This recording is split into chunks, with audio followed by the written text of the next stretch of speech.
जय हिंद दोस्तों। आज हम आ गए हैं साइंस और टेक्नोलॉजी, इसका जो क्लास नोट्स है इसका हम डिस्कशन करेंगे। ठीक है, किसका करेंगे? साइंस एंड टेक का। तो चलिए शुरू करते हैं। क्लास नंबर 9, 10, 11, 12 ये 4 क्लास हमें कवर कर देना है। ठीक है, इस 4 क्लास में जितने भी साइंस एंड टेक के नोट्स बन पाए हैं 9, 10, 11, 12 में, उसको देखेंगे हम। ठीक है, चलिए शुरू करते हैं। ठीक है, तो हाँ, पहले वो तो सिलेबस उन्होंने बता रखा था, 2 पन्ने में सिलेबस ही बताया है, तो उसको स्किप करेंगे। अभी हम देख रहे हैं नैनो टेक्नोलॉजी के बारे में। ठीक है, किसके बारे में? नैनो टेक के बारे में देख रहे हैं। ठीक है तो इसमें क्या क्या बातें याद रखनी है उसको हम समझेंगे। पहला क्या है? Father of nano technology. ठीक है, एक मिनट वेट करिएगा।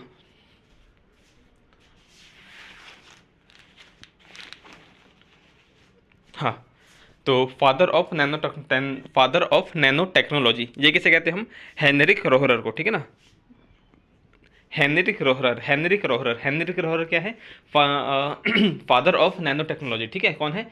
Henry Rohrer. ठीक है, फादर इन्हीं को कहते हैं, हेनरी रोहरर को। लेकिन सबसे ज़्यादा काम किसने किया था? वो किया था अपने रिचर्ड फेनीमैन ने। ठीक है ना, रिचर्ड फेनीमैन। ठीक है, तो रिचर्ड फेनीमैन ने क्या किया? बहुत सारा काम किया। और लेकिन फादर ऑफ नैनो टेक किसे कहते हैं? तो ये है अपने हेनरिक रोहरर। ठीक है ना, कौन है? Heinrich Rohrer.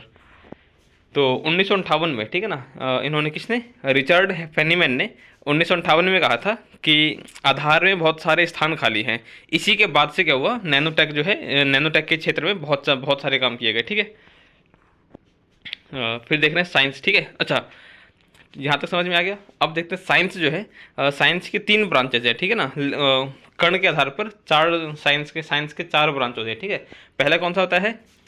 Macro science. ठीक है, macro science, micro science, nano science और न्यूक्लियर साइंस। ठीक है, तो कण के आधार पर, ठीक है ना, पार्टिकल्स के साइज के आधार पर साइंस के चार चार चार ब्रांच होते हैं। कौन कौन से? Macro science, micro science, nano science और nuclear science. Macro science, micro science, macro science, micro science, और फिर nano science, nuclear science, nano science और न्यूक्लियर साइंस। ठीक है, तो देखते हैं पहला मैक्रो साइंस क्या है। ठीक है, तो मैक्रो साइंस हम तब कहते हैं जब हम उस कण के बारे में स्टडी कर रहे हैं जिस कण का आकार जो है वो 10 से बड़ा है। ठीक है, अगर कोई कण जो है वो 10 से बड़ा है तो उसके स्टडी को हम किस में रखते हैं? मैक्रो साइंस में रखते हैं। ठीक है, और इसमें जो है साइंस के सारे नियम काम करते हैं। ठीक है ना, मैक्रो साइंस में साइंस के सारे नियम काम करते हैं। ठीक है, अब देखेंगे हम किसके बारे में। मैक्रो साइंस हो गया। अब रह गया माइक्रो साइंस। तो माइक्रो साइंस क्या है? अगर कण जो है, ठीक है ना, जिस कण के बारे में हम स्टडी कर रहे हैं, जिस भी पदार्थ के बारे में हम स्टडी कर रहे हैं, वो अगर 10⁻³ से 10⁻⁷, ठीक है, अगर कण का साइज कितना है? 10⁻³ से लेकर 10⁻⁷ है। ठीक है, इतना छोटा कण है, तो उसके स्टडी को हम किस में रखते हैं? माइक्रो साइंस में। ठीक है ना, किस में रखते हैं? Micro science. ठीक है, तो इसमें क्या है? हाँ, अब इसमें साइंस के नियम काम करते हैं क्या? सिर्फ और सिर्फ भौतिकी के नियम। ठीक है ना, सिर्फ और सिर्फ फिजिक्स के नियम काम करते हैं। किसमें? माइक्रो साइंस में सिर्फ और सिर्फ फिजिक्स के नियम काम करते हैं। अब नेक्स्ट आता है अपना नैनो साइंस। तो नैनो साइंस का क्या है?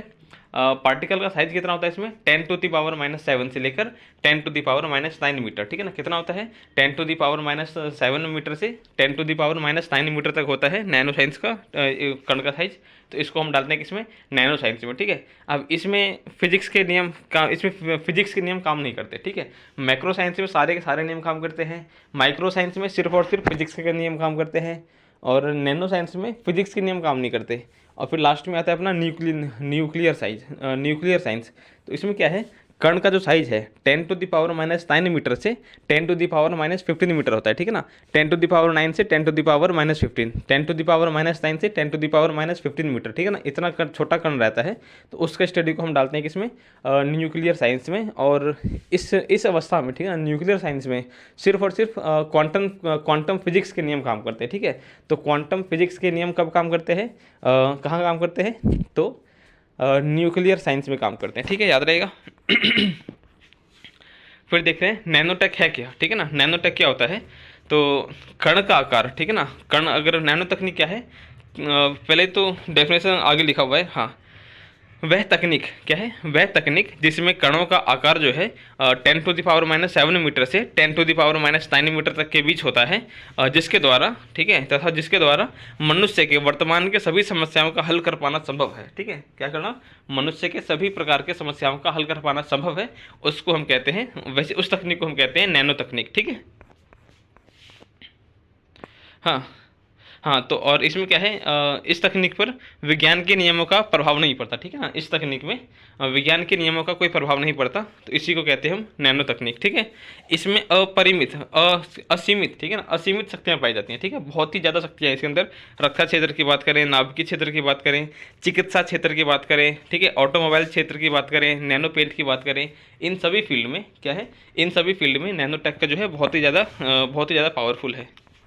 तो जैसे हम एग्जाम्पल के लिए क्या है, एनर्जी क्राइसिस। ठीक है अभी सबसे अभी मतलब अभी तो बहुत सारी समस्याएं हैं, तो उन्हीं समस्याओं में से एक है एनर्जी क्राइसिस। ठीक है, तो सबसे पहले क्या था अपने पास, एनर्जी के लिए था, रोशनी वगैरह के लिए सबसे पहले अपने पास क्या था, लैंप था। ठीक है ना, तो लैंप में क्या होता है, जो जो ऊर्जा बनती है, ठीक है ना, लाइट एनर्जी बनती है, तो 27 से 30% एनर्जी वेस्ट हो जा रही थी किसमें, लैंप, पहले जब लैंप से रोशनी आ रही थी तो 27% से लेकर 30% तक लाइट एनर्जी वेस्ट हो जा रही थी। ठीक है, फिर आया अपना बल्ब। तो बल्ब में क्या है, बल्ब लैंप जो है वो किसी का तो के सिद्धांत पर काम कर रही थी।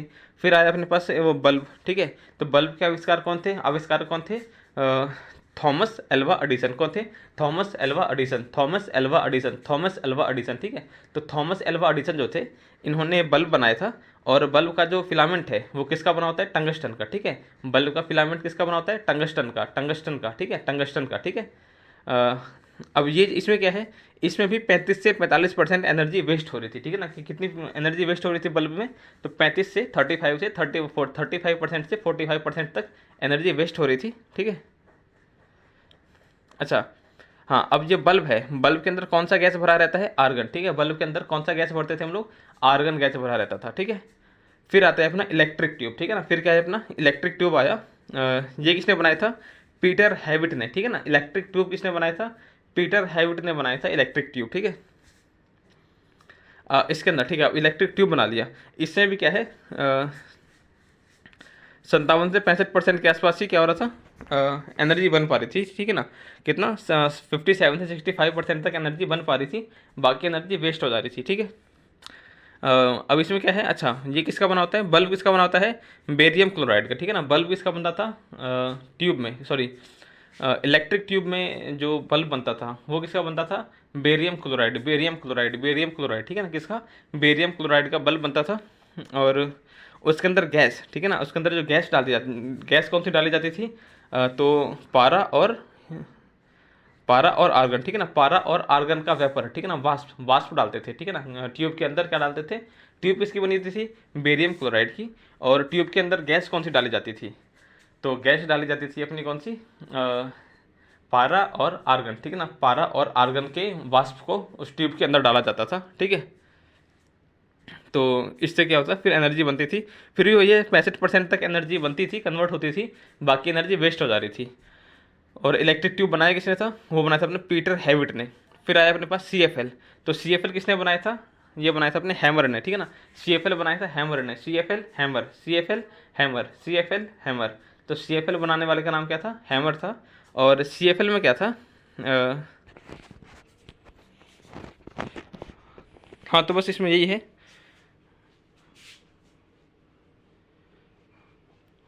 हाँ, इसमें बस इतना ही था। हाँ, फिर एक था LED आया, फिर क्या आया, LED आया। LED किसने बनाया था, होलांस्की ने। ठीक है ना, LED होलांस्की, LED होलांस्की, LED होलांस्की। ठीक है, LED बल्ब किसने बनाया था, होलांस्की ने बनाया था। और LED का फुल फॉर्म क्या होता है, लाइट एमिटिंग डायोड। ठीक है ना, light emitting diode, light emitting diode, light emitting diode. ठीक है, अब ये क्या है, सेमी कंडक्टर डिवाइस है। ठीक है ना, तो LED क्या है, सेमी कंडक्टर डिवाइस है। ठीक है ना, LED क्या है, सेमी कंडक्टर डिवाइस। इसमें LED में क्या डालते थे हम लोग, सेमी कंडक्टर डिवाइस डाला करते थे। इसमें भी क्या होता है, 87 से 89% तक एनर्जी कन्वर्ट होती, बाकी 10% इसमें भी वेस्ट हो जा रही थी। ठीक है, तो अब क्या आया, अब आया अपने पास कौन, नैनो बल्ब आया। ठीक है ना, अब क्या आया, नैनो बल्ब। क्या आया अपने पास, नैनो बल्ब। तो नैनो बल्ब के आविष्कारक कौन थे? Doctor Bhaskar, doctor Bhaskar, doctor Bhaskar. Nano bulb doctor Bhaskar, nano bulb doctor Bhaskar, nano bulb doctor Bhaskar, ठीक है। तो इन्होंने क्या किया, नैनो पार्टिकल, क्या किया डॉक्टर भास्कर ने, क्या किया, नैनो पार्टिकल से नैनो बल्ब बनाया था। और इसमें क्या हो रहा था, 93 से 97% तक एनर्जी कन्वर्ट हो रही थी, इतना ज़्यादा कन्वर्ट हो रहा था, ठीक है ना। सिर्फ और सिर्फ 7%। पहले क्या था, 75% एनर्जी वेस्ट हो रही थी, अब क्या है, सिर्फ और सिर्फ 7% एनर्जी वेस्ट हो रही है। तो ये कितना, ये सब किससे संभव हो पाया, ये संभव हुआ अपने किससे, नैनो टेक से, ठीक है। फिर आगे देखते हैं क्या लिखा हुआ है। हाँ, इसके अलावा अगर कोलेस्ट्रॉल भी है, ठीक है ना। अभी हाँ, एक तो एनर्जी क्राइसिस है, इसके अलावा पूरी हमारी जो एक और सबसे बड़ी हमारे पास समस्या क्या है, हमारे पास एक और वर्तमान में बहुत बड़ी समस्या है, वो है कोलेस्ट्रॉल की, ठीक है। तो कोलेस्ट्रॉल के लिए क्या है कि हमें पूरा हार्ट सर्जरी करना पड़ता है अगर नैनो ट्यूब आ गया, ठीक है। अगर नैनो टेक से हम क्या कर सकते हैं, कोलेस्ट्रॉल दो टाइप के होते हैं, एक क्या होता है HDL यानी कि हाई डेंसिटी लिपोप्रोटीन, और दूसरा होता है LDL, ठीक है, लो डेंसिटी लिपोप्रोटीन, ठीक है। तो कोलेस्ट्रॉल दो टाइप के कौन कौन से होते हैं, HDL LDL, HDL LDL, HDL LDL, HDL और LDL, ठीक है।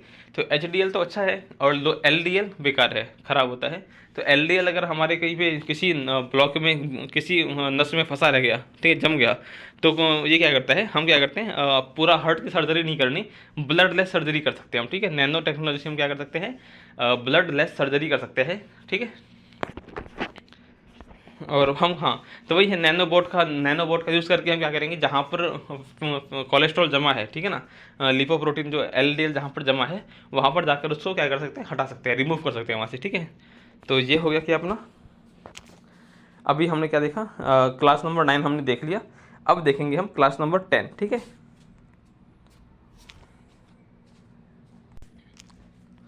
अब देखते हैं क्लास नंबर 10 के बारे में, ठीक है। हाँ, अब तो क्या है, देख लेते हैं हम नैनो टेक्नोलॉजी, ठीक है। तो नैनो टेक्नोलॉजी दो टाइप की होते हैं। पहला क्या है, टॉप डाउन नैनोटेक, और दूसरा क्या है, बॉटम अप नैनोटेक, ठीक है। तो नैनो टेक्नोलॉजी के दो पार्ट कौन कौन से होते हैं, पहला है टॉप डाउन नैनोटेक, दूसरा क्या है, बॉटम अप नैनोटेक, ठीक है। टॉप डाउन और bottom up, top down bottom up, top down bottom up, ठीक है। तो नैनोटेक के दो पार्ट होते हैं, पहला क्या है, टॉप डाउन टेक्नोलॉजी, और दूसरा क्या है, टॉप डाउन नैनो टेक्नोलॉजी, और दूसरा क्या है, बॉटम अप नैनो टेक्नोलॉजी, ठीक है। तो देखते हैं टॉप डाउन नैनोटेक क्या है। तो टॉप डाउन में क्या होता है, बड़े वस्तु को छोटा बनाता है, ठीक है ना, टॉप टू डाउन, ठीक है, टॉप से क्या करते हैं, डाउन करते हैं उसको। तो ये क्या हो गया, बड़े वस्तु को छोटे वस्तु में कन्वर्ट करके, ठीक है, जब हम किसी वृहद आकार के वस्तु को, ठीक है, किसको, बड़े आकार की वस्तु को नैनो आकार में परिवर्तित करके उसका दैनिक उपयोग करते हैं, ठीक है, दैनिक जीवन में उसका उपयोग करते हैं, ठीक है, अपनी समस्याओं को हल करने में, तो इसे हम कहते हैं टॉप डाउन नैनो टेक्नोलॉजी, ठीक है। अब ये सिद्धांत दिया किसने, ये दिया था अपने नारियो तानागुची ने, ठीक है ना। किसने दिया था, नारियो तानागुची, ठीक है। तो nano top down nano technology के बारे में किसने बताया था, तो ये थे अपने नारियो तानागुची, ठीक है। हाँ, अब इसमें क्या है, टॉप डाउन नैनो टेक में 3 प्रकार की संरचना बनाई जाती है, ठीक है ना। टॉप डाउन टेक्नोलॉजी में 3 तरह की संरचनाएं बनाई जाती हैं। पहला क्या है, नैनो पार्टिकल, दूसरा क्या है, नैनो इंटरमीडियरीज, और तीसरा क्या है, नैनो कंपोजिट, ठीक है। तो 3 पार्ट कौन कौन से हैं, टॉप डाउन टेक्नोलॉजी में 3 तरह के संरचना बनाए जाते हैं। पहला क्या है, नैनो पार्टिकल, ठीक है, पहला क्या है, नैनो पार्टिकल। दूसरा क्या है, नैनो इंटरमीडियरीज, दूसरा क्या है, नैनो इंटरमीडियरीज, और फिर तीसरा क्या है, नैनो कंपोजिट, ठीक है। तो 3 पार्ट हमारे वहाँ पर गए। अब एक एक करके तीनों को समझते हैं। नैनो पार्टिकल, ठीक है। तो जो टॉप डाउन टेक्नोलॉजी में 3 तरह की संरचना बनाई जाती है। तो पहली संरचना कौन सी है, नैनो पार्टिकल। इसमें क्या है, कण का आकार जो है 10⁻⁹ मीटर रहता है, ठीक है ना। तो नैनो पार्टिकल का साइज कितना रहता है, नैनो पार्टिकल 10⁻⁹ मीटर, ठीक है। नैनो पार्टिकल में 10⁻⁹ मीटर, 10⁻⁹ मीटर, ठीक है। तो नैनो पार्टिकल में 10⁻⁹ मीटर क्या रहता है, कण का साइज रहता है, ठीक है। अब इसको हम क्या बोलते हैं, स्ट्रिंग थ्योरी, ठीक है ना, ये क्या करता है, नैनो पार्टिकल्स ये जो है ये स्ट्रिंग थ्योरी का पालन करता है, ठीक है ना, किसका पालन करता है, स्ट्रिंग थ्योरी का। इसमें क्या होता है, जो कण हैं वो आपस में जुड़कर एक स्ट्रिंग यानी कि एक थ्रेड, धागा या फिर तार की तरह व्यवहार करते हैं, ठीक है ना। कण जो है वो धागे की तरह व्यवहार करते हैं इसमें, ठीक है। किसमें, नैनो पार्टिकल्स जो है वो थ्रेड की तरह, ठीक है ना, एक धागे की तरह व्यवहार करते हैं, तो इस चीज़ को कहते हैं हम स्ट्रिंग थ्योरी, ठीक है। अच्छा, अब नैनो पार्टिकल्स जो है वो वन डायमेंशनल संरचना है, ठीक है ना। नैनो टेक की जो है नैनो पार्टिकल वो वन डायमेंशनल, ठीक है ना। तो नैनो पार्टिकल्स वन डायमेंशनल यानी कि एक विमीय संरचनात्मक गुण का पालन करता है, ठीक है। एग्जाम्पल क्या है, अच्छा अब नैनो पार्टिकल्स का एग्जाम्पल क्या है, नैनो पार्टिकल्स का जो हम यूज़ करते हैं उसका एग्जाम्पल क्या है, तो अंतरिक्ष यात्री जो है, ठीक है ना, कौन, अंतरिक्ष यात्री जो आपस में बात करते हैं, ठीक है, तो क्या करते हैं, नैनो पार्टिकल्स के थ्रू ही करते हैं, ठीक है। अंतरिक्ष यात्री आप अंतरिक्ष में बात करते हैं, कैसे बात करते हैं, तो नैनो पार्टिकल्स का यूज़ करके, ठीक है ना, किसका यूज़ करके, नैनो पार्टिकल्स का यूज़ करके ही आपस में बातें करते हैं, ठीक है। फिर दूसरा क्या है, नैनो इंटरमीडियरीज, इसमें क्या है, तो ये नैनो पर आधारित पदार्थ होते हैं, ठीक है ना। क्या होते हैं, नैनो पर आधारित द्विविमीय, ठीक है ना, द्विविमीय यानी कि टू डायमेंशनल। तो इंटरमीडिएरीज क्या है, टू डायमेंशनल। इंटरमीडिएरीज जो है वो नैनो पर आधारित टू डायमेंशनल पदार्थ होते हैं। और इसके एग्जाम्पल क्या है, वही nano fibre, nano cloth, nano paint, nano fibre, nano cloth, nano paint, nano fibre, nano cloth, nano paint, ये क्या है, नैनो इंटरमीडिएरीज के एग्जाम्पल हैं, ठीक है। फिर तीसरा क्या है, नैनो कंपोजिट, इसके बारे में समझते हैं, नैनो कंपोजिट क्या होता है। तो हाँ, ये क्या है, नैनो पर आधारित थ्री डायमेंशनल संरचना होती है, ठीक है। नैनो कंपोजिट क्या है, थ्री डायमेंशनल है, क्या है, थ्री डायमेंशनल। तो nano particles sorry nano composite जो है वो नैनो पर आधारित क्या है, थ्री डायमेंशनल संरचना है। एग्जाम्पल के लिए क्या हो गया, जो थ्री डायमेंशनल का मतलब क्या होता है, जो गोलाकार होती है, ठीक है ना, क्यूब के फॉर्म में होती है या फिर सिलेंडर के फॉर्म में होती है, वो क्या है, थ्री डायमेंशनल होती है, ठीक है।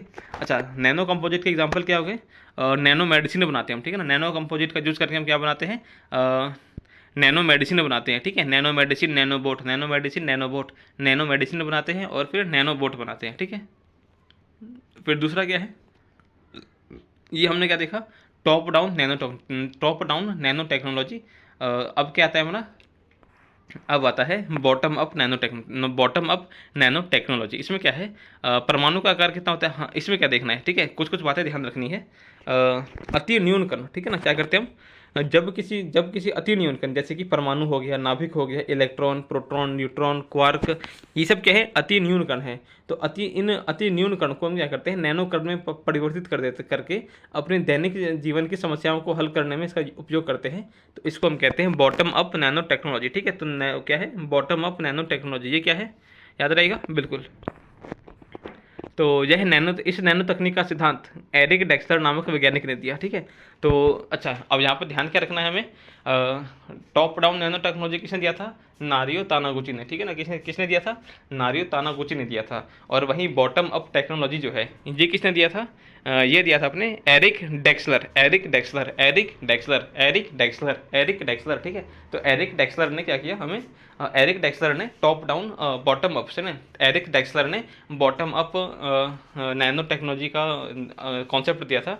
और बॉटम अप नैनो टेक्नोलॉजी है क्या, तो हम कहते हैं अति जो न्यून कण, ठीक है ना, परमाणु, नाभिक, ऐसे जो न्यून कण होते हैं, ठीक है ना, इलेक्ट्रॉन, प्रोटॉन, न्यूट्रॉन, क्वार्क, ऐसे न्यून कण का हम क्या, ऐसे जो न्यून कण हैं इनको हम क्या करते हैं, नैनो कण के उसमें छोटा करते हैं, ठीक है, नैनो कण के लेवल का छोटा करते हैं और फिर अपनी समस्याओं को हल करते हैं। तो इस तकनीक को हम कहते हैं बॉटम अप नैनो टेक्नोलॉजी, ठीक है।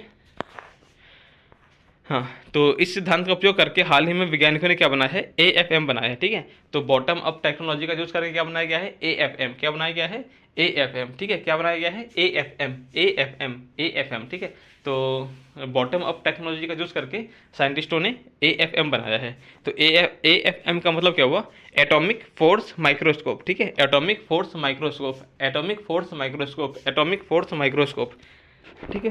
अब AFM जो है, जो हमने क्या बनाया है, AFM बना लिया है। तो AFM होता क्या है, तो नैनो स्तर पर कोई चित्र प्राप्त करना, ठीक है ना। मान लो हमारे पास क्या बड़ी बड़ी फोटो तो मिल जाती है, लेकिन नैनो लेवल के जो कण है उसकी जो फोटो है वो फोटो हमें कैसे मिलती है, AFM से मिलती है, यानी कि एटॉमिक फोर्स माइक्रोस्कोप से मिलती है, ठीक है।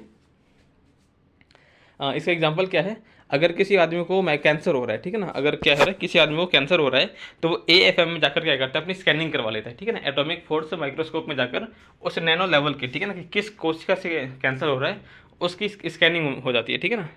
तो आंसर इससे क्या होता है, अच्छा ठीक है, ये तो मालूम पड़ गया कि किस किस कोशिका से या फिर किस जीन से हो रहा है। तो कैंसर उत्पन्न करने वाला जीन जो है उसका नाम क्या रखा है हमने, ऑन्कोजीन। क्या रखा है, oncogene, oncogene, oncogene, oncogene, oncogene. Oncogene क्या है, तो कैंसर करने वाला जो वो है, कैंसर करने वाला जो जीन है उसका हम नाम क्या है, ऑन्कोजीन, ठीक है। और कैंसर की स्टडी को हम क्या बोलते हैं, ऑन्कोलॉजी, ऑन्कोलॉजी, ऑन्कोलॉजी, ठीक है। तो हाँ, तो AFM स्कैनिंग के थ्रू हमें मालूम पड़ जाता है कि भाई कहाँ पर कोशिका अनियंत्रित कोशिका विभाजन जो है वो अनियंत्रित रूप से हो रही है, ये हमें मालूम पड़ जाता है AFM से। तो इससे क्या करते हैं, हम वहाँ पर जाकर कंट्रोल कर सकते हैं, ठीक है। ये नैनो टेक का यूज़ करके हो पाता है, ठीक है। फिर क्या है, अब नैनो टेक का यूज़, ठीक है ना, नैनो टेक का उपयोग के बारे में बात कर रहे हैं। तो स्वास्थ्य के क्षेत्र में, ठीक है ना, मेडिकल के क्षेत्र में नैनो टेक का यूज़ कैसे कर रहे हैं, ठीक है, कहाँ पर, मेडिकल के क्षेत्र में, ठीक है ना, चिकित्सा के क्षेत्र में नैनो टेक का यूज़ कैसे कर रहे हैं हम लोग, तो बीमारियों को पहचानने में, ठीक है ना, कैसे बीमारियों को पहचानने में, जैसे कि दो तरह से कर रहे हैं, रिपीट करेंगे समझेंगे इसको, ठीक है। तो नैनो टेक का यूज़ हम अपने मेडिकल फील्ड में कैसे किस तरह से कर रहे हैं, तो दो तरीके से कर रहे हैं। पहला क्या है, बीमारियों को पहचानने में, और दूसरा क्या है, बीमारियों का इलाज करने में। तो बीमारी हम कैसे पहचानते हैं, तो रोगों के जो नैनो स्तर पर प्रतिबिंब द्वारा प्रभावित अंगों की कोशिकाओं की इनकी वास्तविक संरचना का अध्ययन करके, ठीक है। अच्छा, अब समझते हैं इसको। नैनो टेक्नोलॉजी का यूज़ करके, नैनो तकनीक का यूज़ करके हम बीमारी का पता कैसे लगाते हैं, बीमारी को पहचानते कैसे हैं। तो वहाँ पर हम क्या करते हैं, नैनो स्तर पर हम क्या करते हैं, प्रतिबिंब के द्वारा या फिर जो प्रभावित अंग है या फिर कोशिका है या फिर ऊतक है उसकी वास्तविक संरचनात्मक अध्ययन करते हैं, ठीक है ना। क्या करते हैं, उसका वास्तविक संरचनात्मक अध्ययन करते हैं नैनो स्तर पर जाकर। इससे हमें बीमारी के बारे में पता चल जाता है, ठीक है। तो हम क्या करते हैं, बीमारी को पहचान लेते हैं और समय से पूर्व भी पहचान सकते हैं, ठीक है। अगर होने वाला है तो अभी क्या है, कैंसर होने के बाद मालूम पड़ता है, लेकिन अगर हम नैनो टेक का यूज़ करके हम पहले ही पता लगा सकते हैं कि हाँ इसको अब कैंसर हो जाएगा, ठीक है। अब दूसरा क्या है, बीमारियों का इलाज करने में। तो एक तो औषधि बनाने में, और दूसरा क्या है, ठीक है, नैनो टेक से हम क्या कर सकते हैं, अपना औषधि पहुंचा सकते हैं वहाँ पर। और दूसरा क्या है, ब्लड लेस सर्जरी करने में, ठीक है ना। कैसे, ब्लड लेस सर्जरी करने में भी हम नैनो टेक का यूज़ कर सकते हैं, ठीक है। जैसे देखते हैं अभी, तो नैनो औषधि जो है वो उसी अंग को प्राप्त होते हैं जो अंग प्रभावित होता है, ठीक है। अन्य अंगों को इसके साइड इफेक्ट से बचा लेता है। अगर हमें, ठीक है, नैनो तकनीक से क्या होता है कि हमारा जो औषधि है, नैनो औषधि क्या करती है, उसी अंग पर जाकर काम करती है जो अंग किसी बीमारी से प्रभावित है, ठीक है। वो किसी अन्य अंग को साइड इफेक्ट नहीं करती, ठीक है ना। और दूसरा क्या है, सर्जरी को। तो सर्जरी को क्या किया है, सरल बना सकते हैं हम लोग, ठीक है। नैनो तकनीक से सर्जरी को सरल बना सकते हैं, सस्ता बना सकते हैं, और अन्य अंगों पर प्रभाव को न्यून कर सकते हैं, ठीक है ना। अन्य अंगों पर जो प्रभाव पड़ता है उसको न्यून कर सकते हैं हम, ठीक है। जैसे कि अपेंडिक्स किसी को हटाना है तो पूरा सर्जरी करने की जरूरत नहीं है, नैनो बोट्स वहाँ पर भेजकर भी हम क्या कर सकते हैं, ब्लड लेस सर्जरी कर सकते हैं, ठीक है। तो ये हमने क्या देखा, क्लास नंबर 10 देख लिया। तो 23 मिनट का अभी तक हमारा हो चुका है। तो हमने इसमें क्लास नंबर 9 और क्लास नंबर 10 हमने देख लिया है। अब देखेंगे क्लास नंबर 11, ठीक है। हाँ, ये भी वैसे ही है, आराम से कवर होगा। तो हमने इससे पहले क्या देखा था, मेडिकल फील्ड में नैनो टेक का यूज़ कैसे कर सकते हैं हम लोग। अब क्या देख रहे हैं हम, खाद्य सुरक्षा, ठीक है ना। खाद्य सुरक्षा के क्षेत्र में नैनो तकनीक का यूज़ किस तरह से कर सकते हैं उसको समझते हैं, ठीक है। हाँ, तो खाद्य सुरक्षा, हमारे पास जो खाना है, ठीक है ना, पूरी इस दुनिया में जो खाना होता है, बहुत सारे खाने इसमें क्या है, वेस्ट हो जाता है, ठीक है ना। खाना क्या होता है, खड़ा हो जाता है, खाद्य पदार्थ जो होते हैं वो खराब हो जाते हैं। इसमें से जैविक क्षय, ठीक है ना, कई तरह से क्षय होता है। तो टोटल 3 तरीकों से क्षय होता है, ठीक है। कौन कौन सा, जैविक क्षय से क्या होता है, 30 से 35% भोजन का क्षय हो जाता है, ठीक है ना। कितना, 30 से 35%, किससे, जैविक क्षय से, ठीक है। जैसे कि बैक्टीरिया हो गया, कवक हो गया, इन सब के द्वारा, ठीक है ना। बैक्टीरिया हो गया, कवक, फंगी के द्वारा जो खाना बर्बाद होता है वो कितना होता है, 30 से 35% खाना इससे बर्बाद होता है, ठीक है। दूसरा क्या है, सीधे भोजन का क्षय, वो खाना ही अपने आप में बर्बाद हो गया, ठीक है ना। बगैर किसी बैक्टीरिया के ही खाना वो खराब हो गया, तो ये कैसे होता है, 30%, ठीक है ना। 30% जो है ऐसे बर्बाद होता है। फिर जो भंडारण है, क्या है, भंडारण करने में भी खाना कुछ खराब हो जाता है, तो वो कितना होता है, वो भी 30 से 35% होता है, ठीक है। तो खाना जो है, तीन भोजन जो है हमारे पास, वो तीन तरह से बर्बाद होता है। पहला क्या है, जैविक क्षय, जो कि जीवाणु, कवक, इन सब के द्वारा होता है। दूसरा क्या है, सीधे भोजन का क्षय। और तीसरा क्या है, भंडारण में क्षय, ठीक है ना। भंडारण तकनीक में कुछ खराबी रह जाती है ना, जिससे क्या होता है, खाना बर्बाद हो जाता है। तो नैनो तकनीक का उपयोग करके, ठीक है ना, क्या लिखा हुआ है, नैनो तकनीक का उपयोग करके खाद्य पदार्थों के जैविक क्षय, सीधे क्षय और भंडारण क्षय को नियमित करके इसमें कमी लाकर इसकी उपलब्धता को बढ़ाकर खाद्य सुरक्षा को संवर्धित कर सकते हैं। रिपीट करेंगे इसको, ठीक है। नैनो तकनीक का यूज करके, ठीक है, नैनो तकनीक का उपयोग करके खाद्य पदार्थों के जैविक, सीधे और भंडारण क्षय, तीनों क्षय को नियमित करके हम क्या कर सकते हैं, खाद्य सुरक्षा को संवर्धित कर सकते हैं, ठीक है। इसके अलावा और क्या है, नैनो तकनीक का उपयोग करके भोजन की पौष्टिकता को बढ़ाया जा सकता है, ठीक है। जितना प्रोटीन है, हम क्या कर सकते हैं, उस खाद्य पदार्थ में प्रोटीन, विटामिन, कार्बोहाइड्रेट, ठीक है, फैट, ये सब हम बढ़ा सकते हैं, ठीक है। किससे, नैनो टेक्नोलॉजी का यूज़ करके खाद्य पदार्थों की पौष्टिकता को बढ़ाया जा सकता है, ठीक है। नैनो स्तर पर इनमें क्या करेंगे, हम परिवर्तन करेंगे और खाद्य उस पोषक पदार्थ की पोषकता को बढ़ा देंगे, ठीक है। इसके अलावा क्या है, सड़न गलन, भंडारण तकनीक जो है, ठीक है ना, भंडारण तकनीक में परिवर्तन करके अधिक समय तक पदार्थों की उपलब्धता को बढ़ाई जा सकती है, ठीक है। क्या करेंगे, भंडारण तकनीक का यूज़ करके, ठीक है। भंडारण तकनीक जो है, इसको सुधारेंगे हम, ठीक है ना। इसमें परिवर्तन करके अधिक समय तक खाद्य पदार्थ की उपलब्धता को बढ़ाया जा सकता है, ठीक है। कैसे, नैनो तकनीक से।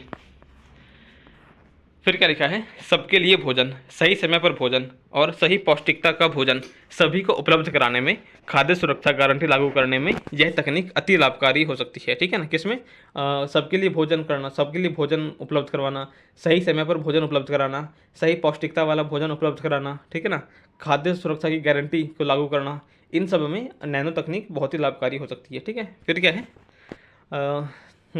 तो 2022-23 के आर्थिक सर्वेक्षण के आधार पर, ठीक है ना, कब, 2022-23 के आर्थिक सर्वेक्षण के आधार पर 15 से 18% जो 15 से 18% जो है, हम क्या कहते हैं, नैनो तकनीक का यूज़ करके खाद्य सुरक्षा को हमने क्या किया है, रोका है, खाद्य सुरक्षा को हमने बढ़ाया है। जो खाद्य पदार्थ का क्षय है, तो 15 से 18% खाद्य क्षय को हमने रोका है नैनो तकनीक का यूज़ करके।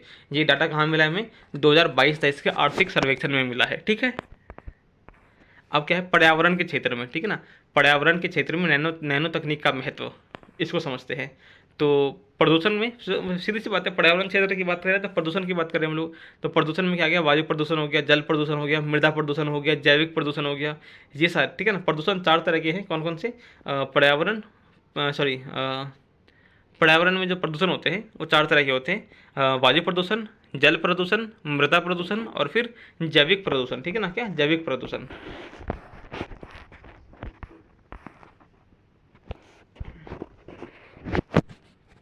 हाँ, अब क्या है, वायु प्रदूषण, इसको समझते हैं। तो वायु में क्या होते हैं, कुछ अवांछित पदार्थ आ जाते हैं, ठीक है ना। वायु में क्या होते हैं, अवांछित पदार्थ आ जाते हैं, जिससे कारण क्या होता है, वायु प्रदूषित हो जाता है। जैसे कि गैसीय अपशिष्ट, यानी कि क्या हो गया, कार्बन मोनोऑक्साइड हो गया, सल्फर डाइऑक्साइड हो गया, फोटोकेमिकल सब्सटेंस हो गए, ठीक है, धूलकण हो गया, हाइड्रोकार्बन हो गया, कार्बन के कण हो गए, CO2 की मात्रा ज़्यादा हो गई, तो इन सबसे क्या होता है, वायु प्रदूषण होती है, वायु प्रदूषण होता है, ठीक है ना। किससे, अगर कुछ गैसेज इसके अंदर मिल जाते हैं, जैसे कि carbon monoxide, sulphur dioxide, photochemical substance, धूल के कण, हाइड्रोकार्बन और कार्बन, ठीक है, ये सब अगर मिल जाते हैं तो क्या होता है, वायु प्रदूषित हो जाती है, ठीक है। हाँ, अब ये क्या हो गया, वायु प्रदूषण। अब देखते हैं जल प्रदूषण। तो जल में कुछ अवांछित पदार्थ घुल जाते हैं, ठीक है। जल में क्या होते हैं, कुछ अवांछित पदार्थ घुल जाते हैं, जिससे जल प्रदूषित हो जाता है। जैसे कि जीवाणु विषाणु घुल गए, कोई रसायन घुल गया जल के अंदर, या फिर ठोस धातु के जो जो धातु है, ठीक है ना, धातु के कण अगर पानी के अंदर मिल जाते हैं तो भी क्या होता है, जल प्रदूषण हो जाता है। अब इसको दूर करने का अगर जल प्रदूषण है तो इसको दूर करने के लिए हम क्या करते हैं, वाटर बॉर्न नैनो रोबोट का यूज़ करते हैं, ठीक है ना। किसका, water borne nano robot, water borne nano robot, water borne nano robot, ठीक है। और वही अगर बात करते हैं किसका, वायु प्रदूषण का, तो इसका क्या है, air born nano robot, air born nano robot, air born nano robot, ठीक है। फिर क्या है, पर्यावरण, ठीक है। तो पर्यावरण में नैनो तकनीक का उपयोग करके, ठीक है ना, पर्यावरण में नैनो तकनीक का उपयोग इस तरह से करते हैं, उसको समझते हैं। तो प्रदूषण को कम करने में, ठीक है, पर्यावरण में नैनो तकनीक का उपयोग करके क्या कर सकते हैं हम, प्रदूषण को कम कर सकते हैं। जैसे कि मृदा, वायु, जल, ये सब क्या है, इन सब में प्रदूषण कैसे होता है। तो इन सब का देखो वही है, कुछ खास इसमें याद नहीं रखना बस, ठीक है। इसमें इसको अभी इसको स्किप करना है। यहाँ पे ध्यान क्या रखना है हमें, हाँ, पर्यावरण को लाभदायक बनाने में नैनो तकनीक का उपयोग कर सकते हैं। जैसे कि नैनो ट्यूब, ठीक है ना, एक है हाँ, एयर बॉर्न नैनो बोट जो होते हैं, ये क्या करते हैं, CO2 गैस, जो पर्यावरण में ज़्यादा CO2 गैस है, तो उसको शुष्क बर्फ में, ठीक है ना, किसमें, सॉलिड आइस में, शुष्क बर्फ में, ठीक है, क्या करते हैं, कन्वर्ट कर देते हैं। क्या चीज़, nano nano airborne nano bot, ये क्या करते हैं, CO2 को शुष्क बर्फ में कन्वर्ट कर देते हैं, ठीक है। इसके अलावा क्या है, सिल्वर बॉर्न नैनो रोबोट, ये क्या है, एक और हमने रोबोट बनाया है, ठीक है। वो क्या है, silver born nano robot, silver born nano robot. ये क्या करते हैं, ओजोन छिद्र को भरते हैं, ठीक है ना। क्या करते हैं, ओजोन जो छिद्र है, ओजोन का छिद्र जो है, इसको भरने में, उनको भरने के लिए क्या करते हैं, सिल्वर बॉर्न नैनो रोबोट का यूज़ किया जाता है, ठीक है। फिर आगे अपना क्या, ऊर्जा के क्षेत्र में, ठीक है ना, किसके क्षेत्र में, ऊर्जा के क्षेत्र में नैनो टेक्नोलॉजी का यूज़ किस तरह से कर सकते हैं, उसको समझते हैं, ठीक है। तो किसी भी, इसमें ध्यान, कुछ पॉइंट ध्यान रखने हैं यहाँ पर, हाँ। तो कुछ इंपॉर्टेंट पॉइंट्स हैं जो हमें याद रखने हैं। वो क्या है कि किसी भी अर्थव्यवस्था का रक्त किसे कहते हैं, ऊर्जा को, ठीक है ना।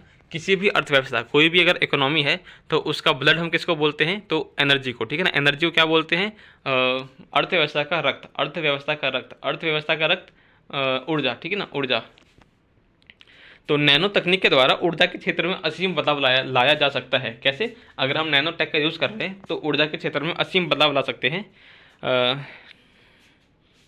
ठीक है। अब देखिए, वर्तमान में सर्वाधिक उपयोगी शून्य कार्बन उत्सर्जन, ठीक है, अपरंपरागत नवीकरणीय ऊर्जा स्रोत के रूप में दो ही ऊर्जा स्रोत हैं हमारे पास। कौन कौन से, एक है सौर ऊर्जा स्रोत और दूसरा है हाइड्रोजन जनित ऊर्जा क्षेत्र, ठीक है। अब समझेंगे इसमें क्या लिखा था। अगर हमें क्या देखना है, सर्वाधिक उपयोगी, अगर कोई देखो, ऊर्जा के तो बहुत सारे सोर्स हैं, लेकिन ऐसा सोर्स जो बहुत क्या हो, लाभदायक हो, जिससे ना तो प्रदूषण फैलता हो, ठीक है, शून्य कार्बन उत्सर्जन होता हो, ठीक है, वो अपरंपरागत हो, नवीकरणीय हो, ठीक है, तो और सर्वाधिक उपयोगी हो। तो ऐसे दो ही सोर्स हैं जहाँ से जो ऐसे, तो इस तरह की एनर्जी प्राप्त करने के दो ही सोर्स हैं। पहला कौन सा है, सौर ऊर्जा क्षेत्र, और दूसरा है हाइड्रोजन जनित ऊर्जा क्षेत्र, ठीक है। पहला क्या है, सौर ऊर्जा क्षेत्र, और दूसरा है हाइड्रोजन जनित ऊर्जा क्षेत्र, हाइड्रोजन जनित ऊर्जा क्षेत्र, ठीक है। तो सौर ऊर्जा के बारे में देखते हैं। तो सौर ऊर्जा के क्षेत्र में नैनो टेक का यूज़ हम कैसे कर सकते हैं, सौर ऊर्जा के क्षेत्र में नैनो टेक का यूज़ कैसे कर सकते हैं, तो सोलर प्लेट को बनाने में, ठीक है ना। क्या बनाने में, सोलर प्लेट अगर हम बना लेते हैं तो क्या होगा, सौर ऊर्जा के क्षेत्र में हम क्या करते हैं, नैनो टेक का यूज़ करके सोलर प्लेट बना सकते हैं, ठीक है। और कैसा बनाएंगे, ऐसा बनाएंगे जो क्या हो, आम लोगों में लोकप्रिय हो सके, वैसा सोलर प्लेट हम बना सकते हैं, जो परिवहन में सरल हो, ठीक है, जिसकी ऊर्जा दक्षता जो है वो ज़्यादा हो, ठीक है, जिसको सुग्राही बना सकते हैं, ठीक है ना, जो क्या है सुग्राही हो। तो ऐसा सोलर प्लेट कैसे बना सकते हैं हम, तो नैनो टेक का यूज़ करके ही बना सकते हैं, ठीक है।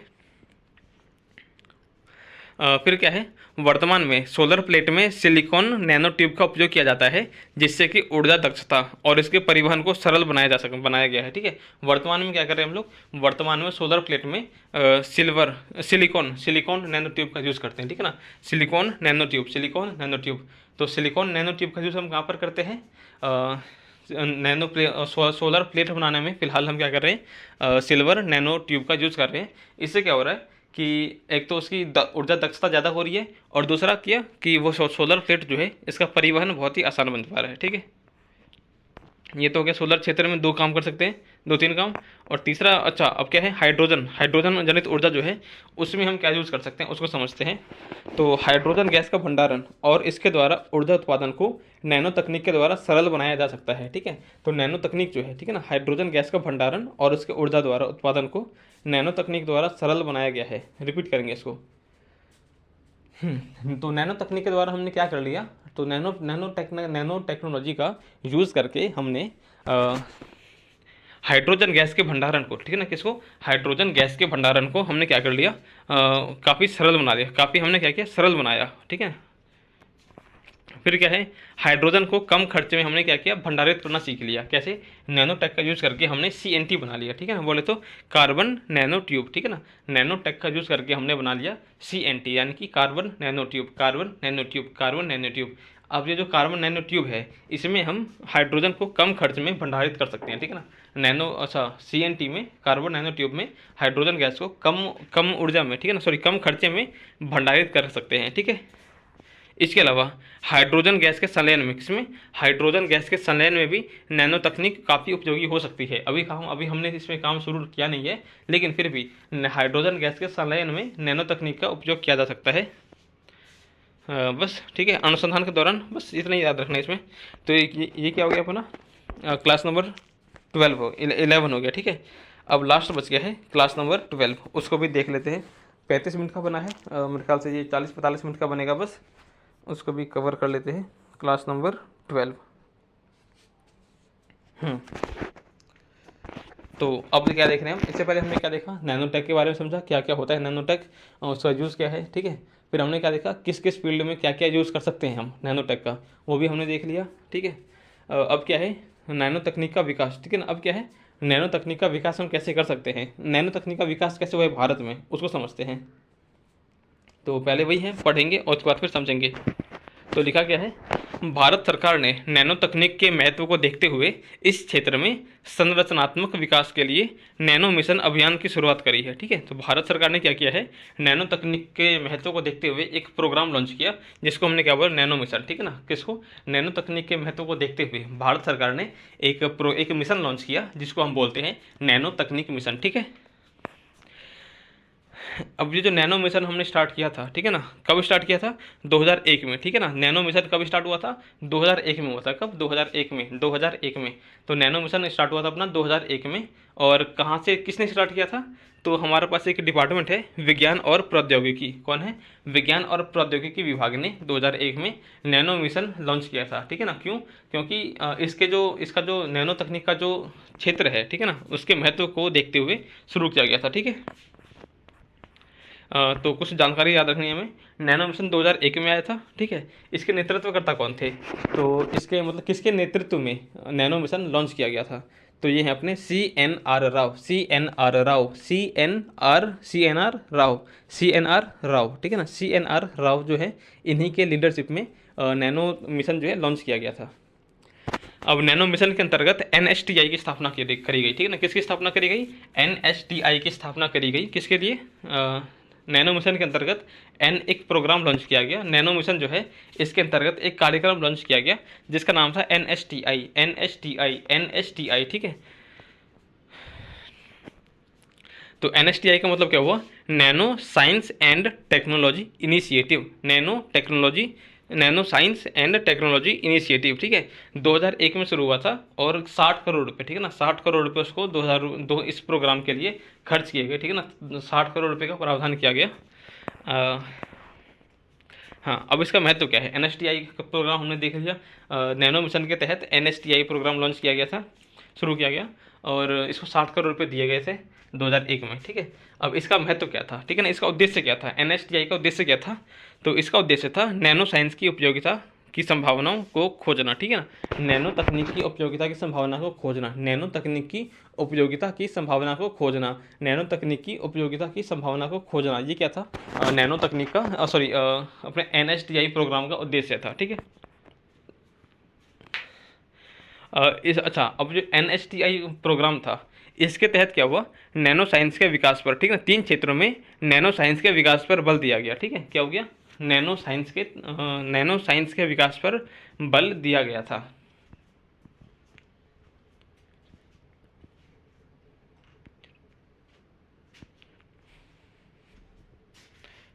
ठीक है, रिपीट करेंगे। तो NSTI प्रोग्राम के तहत 3 क्षेत्रों में, किसमें 3 क्षेत्रों में नैनो साइंस के विकास पर बल दिया गया था। तो 3 क्षेत्र कौन कौन से थे? पहला था अपना रसायन विज्ञान का क्षेत्र, ठीक है ना, पहला क्या था रसायन विज्ञान का क्षेत्र, दूसरा क्या था कृषि का क्षेत्र, ठीक है ना, पहला क्या था रसायन विज्ञान का क्षेत्र, दूसरा था कृषि क्षेत्र और तीसरा था चिकित्सा का क्षेत्र, ठीक है ना। इन तीन क्षेत्रों में ही, इन्हीं 3 क्षेत्रों में नैनो साइंस के विकास पर बल दिया गया था।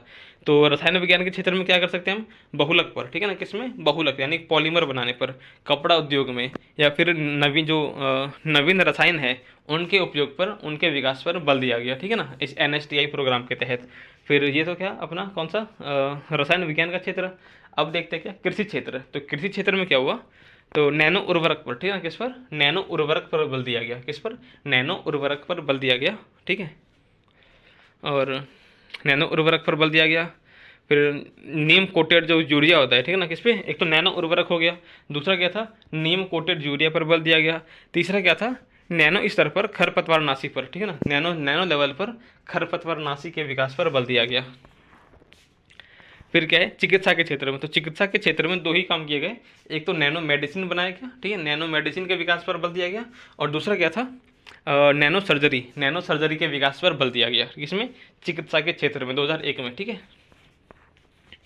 अब क्या है, हाँ अब क्या लिखा है आगे? NSTI की स्थापना के बाद 2 नैनो मिशन भारत सरकार द्वारा लाए गए। NSTI की जब स्थापना हो गई उसके बाद भारत सरकार ने 2 नैनो मिशन लॉन्च किए। पहला जो नैनो मिशन लॉन्च किया था वो क्या था 2007 से 2012 तक, ठीक है ना, कब से कब तक? 2007 से 2012 तक पहला नैनो मिशन लॉन्च किया गया था। और दूसरा जो नैनो मिशन था वो 2014 से 2017 तक था, ठीक है ना, कब से कब तक? 2014 से 2017 तक था, ठीक है। तो समझते हैं जो पहला जो नैनो मिशन आया था वो कब आया था? 2007 से 2012, 2007 से 2012, 2007 से 2012। तो पहला जो नैनो मिशन आया था वो 2007 से 2012 में आया था। इस उद्देश्य क्या था? जो पहला जो नैनो मिशन आया था उसका उद्देश्य था हाँ संस्थानों की स्थापना करना। क्या करना? जो आधारभूत संरचना है, ठीक है ना, आधारभूत संस्था हैं इनकी स्थापना करना, और नैनो प्रशिक्षक को, ठीक है, ट्रेनर्स को, उनको तैयार करना, ठीक है। तो जो पहला नैनो मिशन आया था उसका उद्देश्य क्या था? आधारभूत संस्थानों का निर्माण करना और नैनो प्रशिक्षक को तैयार करना, ठीक है।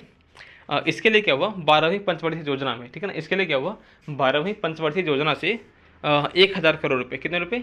1000 करोड़ रुपए दिए गए, ठीक है ना, इस नैनो मिशन को, ठीक है ना। जो फर्स्ट नैनो मिशन आया था 2007 से 2012 तक था, तो इसको 1000 करोड़ रुपए दिए गए 12वीं पंचवर्षीय योजना के द्वारा, ठीक है। बस अब आगे क्या है नैनो साइंस 2, ठीक है, नैनो साइंस मिशन जो है दूसरा जो नैनो साइंस मिशन आया था। अच्छा, पहले का एक और उद्देश्य था भारत के नैनो तकनीक को विश्व स्तरीय बनाना, ठीक है ना, क्या करना? भारत के नैनो तकनीक को विश्व स्तरीय बनाना था। और वहीं दूसरा जो नैनो मिशन था तो 2014 से 2017 तक था, ठीक है ना, कब से कब तक? दूसरा नैनो मिशन 2014 से 2017, 2014 से 2017, 2014 से 2017, ठीक है। अब इसके लिए, ठीक है ना, सेकेंड नैनो मिशन के लिए, दूसरे नैनो मिशन के लिए 650 करोड़, कितने? 650 करोड़ रुपए का प्रावधान किया गया था, ठीक है। अब ध्यान क्या रखना है अब हमें ध्यान क्या रखना है नैनो मिशन, ठीक है ना, जो नैनो मिशन है इनका उद्देश्य क्या था? नैनो मिशन 2 का उद्देश्य क्या था? नैनो प्रोडक्ट बनाना। पहले नैनो मिशन में क्या था? संस्थानों का निर्माण करना, ठीक है, और प्रशिक्षक को तैयार करना, और भारत के नैनो तकनीक को विश्व स्तर का बनाना, ये इनका उद्देश्य था। लेकिन जो नैनो मिशन 2 आया था 2014 से 2017 तक, जिसमें 650 करोड़ रुपये प्रावधान किए गए थे, ठीक है ना, तो उसका क्या था? हाँ, उसमें उसका उद्देश्य क्या था? नैनो प्रोडक्ट बनाना, जैसे कि नैनो कोट बनाना, ठीक है, नैनो मेडिसिन बनाना, नैनो पेंट बनाना, नैनो उर्वरक बनाना, ठीक है, 4 प्रोडक्ट। नैनो उत्पाद में 4 प्रोडक्ट आते हैं, कौन कौन से? Nano paint, nano coat, nano उर्वरक, नैनो मेडिसिन, ठीक है। Nano medicine, nano coat, nano paint, nano coat, nano paint, nano coat, nano paint, और फिर नैनो उर्वरक, नैनो मेडिसिन, ठीक है। तो नैनो उत्पादों का निर्माण करना, जैसे कि nano medicine, nano paint, nano उर्वरक, नैनो कोट, ठीक है, ये करना। और दूसरा उद्देश्य क्या था, नए अनुसंधानों के द्वारा दैनिक जीवन में उपयोगी नैनो उत्पादों का निर्माण करना, बस इतना ही है, एक ही था इसका उद्देश्य क्या था, नए अनुसंधान के द्वारा दैनिक जीवन में उपयोगी नैनो उत्पादों को बनाना, ठीक है, जिसका उद्देश्य था। अब क्या है, अब तो बस ऐसे ही है। अब आता है अपना क्या, अब देखना आईकॉन सेट, ठीक है ना, ये क्या है, आईकॉन सेट क्या है, आईकॉन सेट ये क्या है, इसको समझते हैं। तो आईकॉन सेट का मतलब क्या हुआ, international conference on nano science and technology, international conference on nano science and technology, international conference on science and nano science and technology, ICONSAT, icon set, ठीक है। तो ये कब हुआ था, आईकॉन सेट क्या है, कॉन्फ्रेंस है, आईकॉन सेट क्या था, वर्ल्ड वाइड, ठीक है ना, विश्व स्तरीय नैनो तकनीक का क्या था, एक सम्मेलन था, जिसमें जो कहाँ पर हुआ था, जो हुआ था अपने कोलकाता में, ठीक है ना, कहाँ पर हुआ था, कोलकाता में हुआ था। और कब से कब तक हुआ था, 5 से 7 मार्च 2020 तक, ठीक है ना, 5 मार्च से 7 मार्च तक हुआ था 2020 में, ठीक है। अब ये जो कॉन्फ्रेंस हुआ था, इसका उद्देश्य क्या था, नैनो साइंस के क्षेत्र में अत्याधुनिक तकनीकों को शामिल करना, ठीक है ना, क्या करना, नैनो साइंस के क्षेत्र में किसमें, नैनो साइंस के क्षेत्र में अत्याधुनिक तकनीकों को शामिल करना, नैनो साइंस के क्षेत्र में अत्याधुनिक तकनीकों को शामिल करना और वैश्विक समन्वय बढ़ाना, ठीक है ना, क्या करना, वैश्विक समन्वय को बढ़ाने के लिए ये आईकॉन सेट क्या कहता, ठीक है। अब इस कार्यक्रम में, आईकॉन सेट के कार्यक्रम था जो कॉन्फ्रेंस था, इसमें 5 एम पर बल दिया गया, ठीक है ना, 5 एम से क्या थे, 5 एम थे जिस पर काम किया गया। पहला एम क्या था, मशीन, दूसरा मैकेनिकल, तीसरा मटेरियल, चौथा मैन्युफैक्चरिंग और 5वां मैन पावर, ठीक है। मशीन मैकेनिकल मटेरियल और फिर मैन्युफैक्चरिंग मैन पावर। तो 5 एम कौन कौन से थे, ये थे अपने मशीन, मैकेनिकल, मटेरियल, मैन्युफैक्चरिंग और मैन पावर, ठीक है। अब फिर क्या है, नैनो साइंस को अत्यधिक प्रभावशाली बनाने के लिए इसमें AI को जोड़ा गया, ठीक है ना, नैनो साइंस को अत्यधिक प्रभावशाली बनाने के लिए, नैनो साइंस को अत्यधिक प्रभावशाली बनाने के लिए इसमें क्या जोड़ा गया, AI, आर्टिफिशियल इंटेलिजेंस को जोड़ दिया गया, ठीक है। फिर क्या है इसे, हाँ फिर आगे क्या लिखा है, आम लोगों के हितों का इस क्षेत्र द्वारा समर्थन करना, कृषि, अच्छा, आम लोगों के हित का क्षेत्र क्या क्या है, कृषि क्षेत्र, ऊर्जा क्षेत्र, परिवहन क्षेत्र, चिकित्सा क्षेत्र, ठीक है ना, क्या करना, कृषि क्षेत्र, ऊर्जा क्षेत्र, परिवहन क्षेत्र और चिकित्सा क्षेत्र। तो ये 4 क्षेत्र जो हैं, कृषि, ऊर्जा, परिवहन, चिकित्सा, तो कृषि, ऊर्जा, परिवहन,